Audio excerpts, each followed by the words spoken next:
തീറ്റിപ്പോയ vote ചോരി ഒന്നാം പതിപ്പിന് പിന്നാലെ വോട്ട് മായ്ക്കൽ ചോരിയുമായി രാഹുൽ ഗാന്ധി.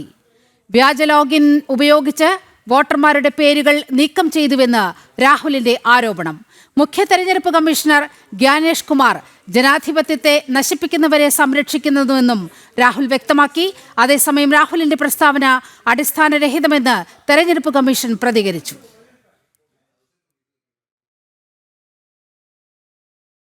തെരഞ്ഞെടുപ്പ് കമ്മീഷനെ സംശയമുനിയിൽ നിർത്തി തുടർച്ചയായി തെരഞ്ഞെടുപ്പ് തോൽവികളെ ന്യായീകരിക്കാനാണ് ഇന്നും പ്രതിപക്ഷ നേതാവ് രാഹുൽ ശ്രമിച്ചത്. മുഖ്യ തെരഞ്ഞെടുപ്പ് കമ്മീഷണർ ജ്ഞാനേഷ് കുമാർ ജനാധിപത്യത്തെ നശിപ്പിക്കുന്നവരെ സംരക്ഷിക്കുന്നുവെന്നാരോപിച്ച രാഹുൽ വ്യാജ ലോഗിൻ ഉപയോഗിച്ച് വോട്ടർമാരുടെ പേരുകൾ നീക്കം ചെയ്തതായി കൂട്ടിച്ചേർത്തു. കർണാടകയിലെ ഒരു മണ്ഡലത്തെ ഉദാഹരണമാക്കിയായിരുന്നു പ്രസ്താവന. ആസൂത്രിത വോട്ട് കൊള്ള നടത്തുന്നത് ആരാണെന്ന് ജ്ഞാനേഷ് കുമാറിന് അറിയാമെന്നും രാഹുൽ ആരോപിച്ചു. Maharashtra, Rajura, same idea.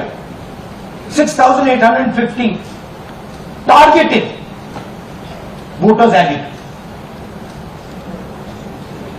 Anand we caught deletions, Rajura we caught additions. But the basic idea is the same. Phones from outside, people who are supposed to have added voters don't know that they've added voters, people who've deleted voters don't know that they've deleted voters. അതേസമയം രാഹുൽ പരാമർശിച്ച കേസിൽ തെരഞ്ഞെടുപ്പ് commission തന്നെയാണ് FIR file ചെയ്തിരുന്നത്.